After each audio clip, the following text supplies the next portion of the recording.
wabarakatuh. Tabik pun. Halo Sobat Dalas, welcome to Poliji, Podcast Literasi Digital. Saya Ziljan Syakira Poppy, sebagai host di podcast kali ini akan membahas tentang literasi digital, mengenai pengertian literasi digital, manfaat literasi digital, contoh-contoh literasi digital, dan lain-lainnya. Di sini saya nggak sendirian, saya ditemenin sama 4 narasumber saya. Tada, ini dia narasumber saya. Halo semua, nama saya Meska Fauzia Aisyah Iman Putri.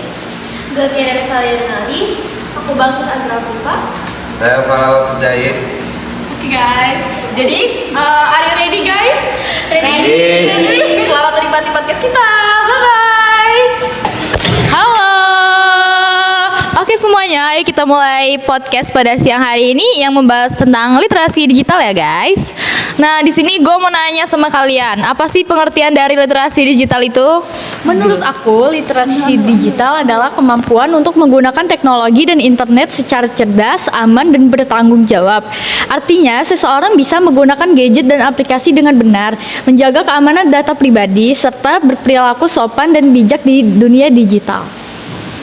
Oh, itu dari pengertian dari literasi digital lah ya. Nah, di sini selain pengertian, gue mau nanya tentang manfaat dan fungsi dari literasi digital itu apa sih?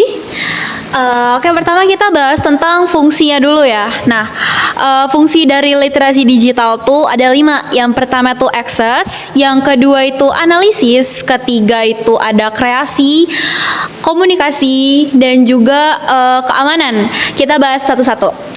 Untuk yang pertama itu ada akses. Akses itu berarti kita tuh mampu untuk menggunakan perangkat dan juga internet.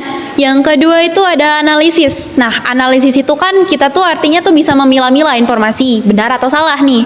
Kalau yang ketiga itu ada kreasi, yang berarti kita tuh mampu membuat konten positif dan juga bermanfaat. Yang keempat tuh ada komunikasi. Nah, komunikasi itu kan biasanya berinteraksi ya. Nah, berarti untuk dari fungsinya ini, komunikasi itu berarti berinteraksi dengan etika yang sudah disebutkan di pengertian tadi. Yang terakhir itu ada keamanan. Nah, dari keamanan sendiri kita tuh bisa menjaga privasi dan juga data diri kita. Terus kita lanjut ke bagian manfaat. Manfaat dari literasi digital itu ada banyak ya. Salah satu yang aku sebutkan itu ada yang pertama untuk meningkatkan kemampuan belajar juga kreativitas kita sebagai siswa. Yang kedua itu ada kita tuh dapat terhindar dari hoax atau pemalsuan-pemalsuan digital lah pokoknya.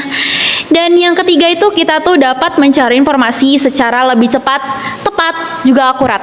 Oke, segitu aja sih dari gua. Berarti literasi digital ini sangat berdampak positif lah ya untuk kehidupan kita dalam sehari-hari. Nah, di sini gue mau nanya sih contoh dari literasi digital. Contoh literasi digital adalah yang pertama, mencari informasi secara benar dan memverifikasi kebenaran. Yang kedua, menggunakan internet dengan aman seperti memakai password kuat. Yang ketiga, bersikap sopan dan bertanggung jawab saat berkomunikasi online. Yang keempat, menciptakan konten positif dan menghargai hak cipta.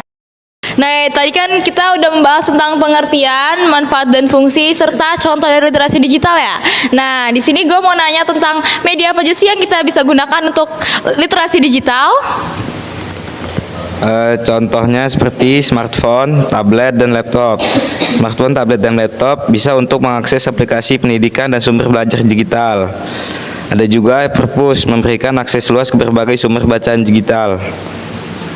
Oke, terima kasih udah mau menjawab pertanyaan dari gua. Nah, itu tadi guys tentang literasi digital yang sudah kami jelaskan pada podcast siang hari ini. Terima kasih bagi yang sudah menonton podcast kami.